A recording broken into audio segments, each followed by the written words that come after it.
Hey guys, welcome back to my channel. I'm Sonia and today's video is going to be the first one for 2018, and I'm going to be sharing some resolutions that you could actually implement with little to no money at all.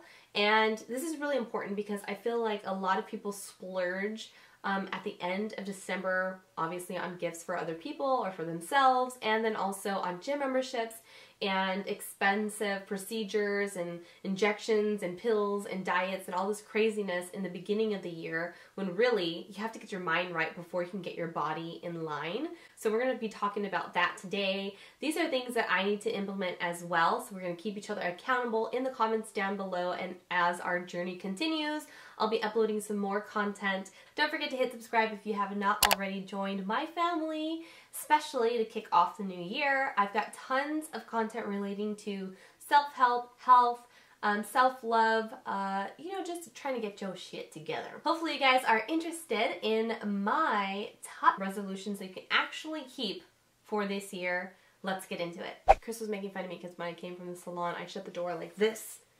So dramatic. I look like a Mexican novela star. Yes. I needed a change, and when I went in there, the guy who styles my hair all the time, he's like, hold on, what's going on?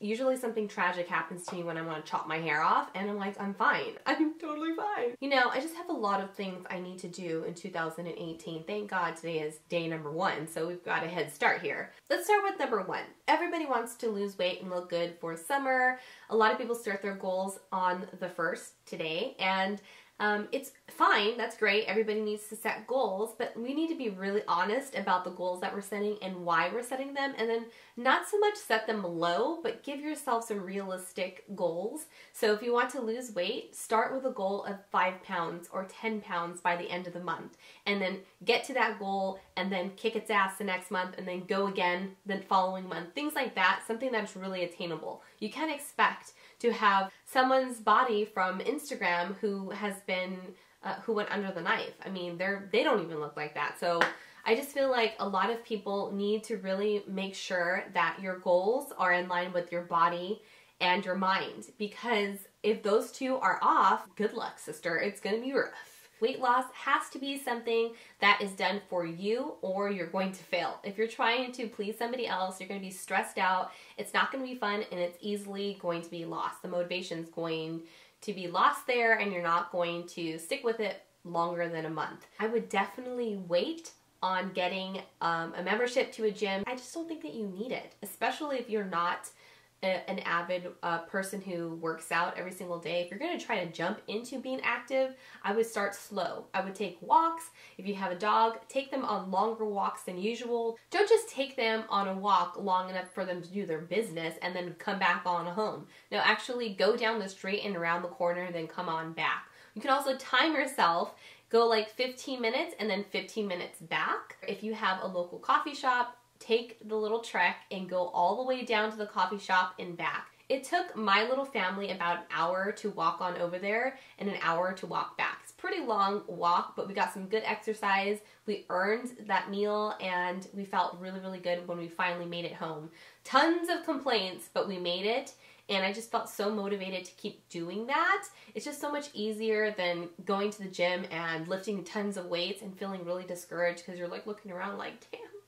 Okay, well, I don't look like any of you guys, so cool. I'm just gonna go sweat in the back in the corner where no one can see me. Like, you definitely need to go with a team that you can keep each other motivated and accountable. On Friday, I'm going to be sharing 5 healthy snacks. So if you guys want to see that, don't forget to subscribe and stick around for that. It's going to be really, really tasty, because I know healthy food sometimes sucks. You're like, ugh, I don't want to eat that. I want to eat Cheetos. Don't worry, I got your back with this real body, because I'm going through it too. Like, I get you, girl. Number 2 would have to be self-care, self-love. Those are really, really important. I feel like I can do a complete dedicated video to that. So if you guys would like to see that, don't forget to give me a big thumbs up and let me know in the comments down below as well.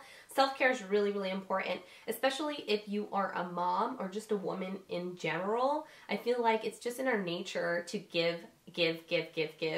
and we forget to take and then also give to ourselves. It can be a little bit tricky, especially if you're a mom. If you're a single mom, it's even harder. But what I did is I stay up a little later than my son does. So he goes to sleep at 7:30 or 8 o'clock, and then from 8 o'clock until about 10:30, that is my time to watch whatever shows I want, drink a glass of wine, stretch it out, listen to my music, take a bath uninterrupted. Or you can wake up earlier, make yourself some coffee, a nice healthy breakfast that might need a little bit more time. Like whatever makes you happy, do that in those small moments. Now for me, my thing is definitely going to the grocery store alone. I know that's like my jam. I want to read every label. I want to know exactly what's new up in this store. I want to take a peek at the clearance in the back next to the restroom. Like, girl, there are things that you need to see. That's going to segue into our next one. Traveling is on most people's lists, and it's on mine for sure. Travel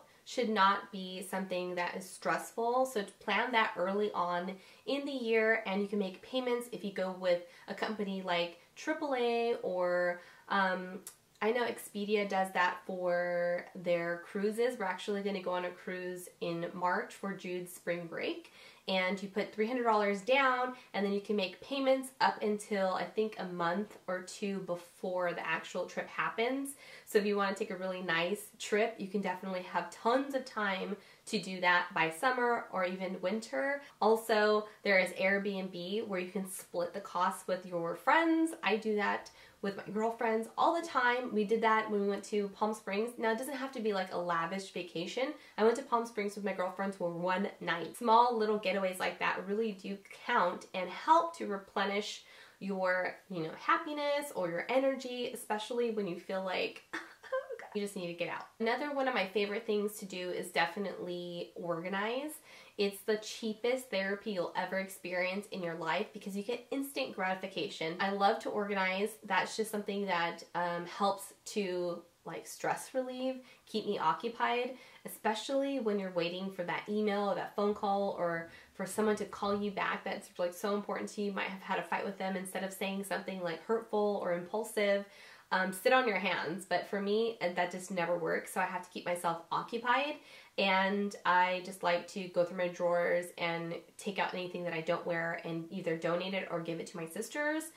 Just things like that, or buy bins and just keep whatever fits in those small bins. Now it's very, very therapeutic. So if you guys have not tried it, try it. And then also you can sell the things on apps like OfferUp or Poshmark or eBay, things like that, and make some money off the things that you don't use and use that money towards things that you want to do, like travel. Time management is not one of my strengths, so I'm constantly writing lists to keep myself accountable for the things I need to get done in the day. I might be slightly ADHD, ADD, what have you, because I just do too many things at once. So if you prioritize with a list, you are more likely to stick to that and get things done. Now, if you're a list maker and you need to step up your game, I would definitely suggest getting a planner because I'm very forgetful and I don't utilize my calendar on my phone as much as I should, just because I am a paper and pencil kind of girl. So I really love this, but they can be kind of expensive. So I suggest going to a store kind of like TJ Maxx, Ross, or Home Goods like I did. And this was on sale at Home Goods for only $10.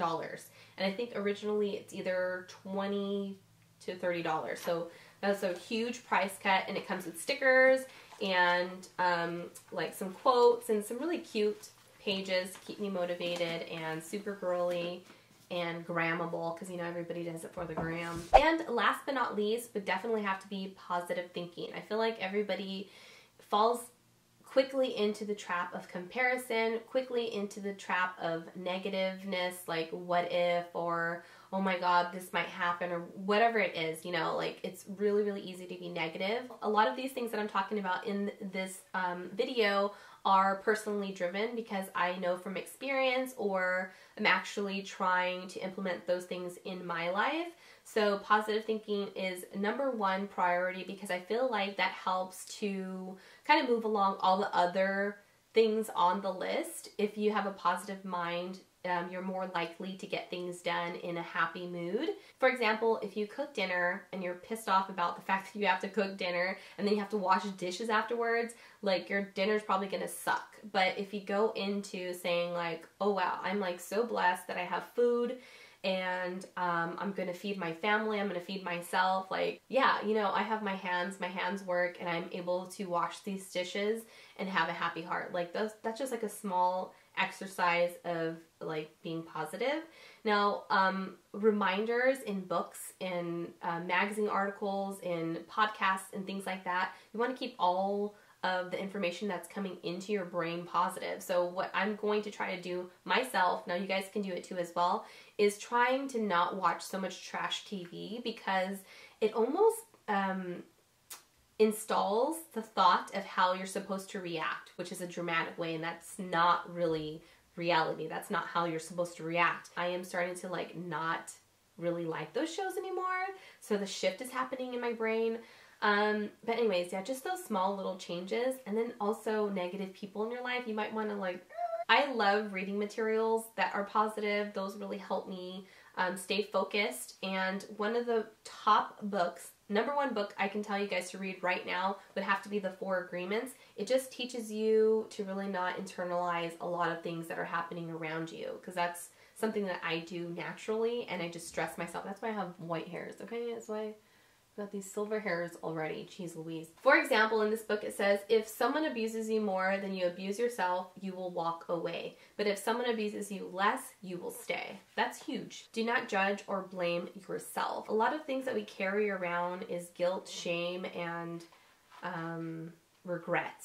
To end this video, I feel like we really have to forgive ourselves for the things that we didn't do or might have done that we wish we didn't in 2017, and let that shit go. If you guys have anything to include, please leave a comment down below. I'll be sure to respond, like it myself, and yeah, we'll just help each other work together and just have an awesome year. So good luck, and I'll see you guys in the next one.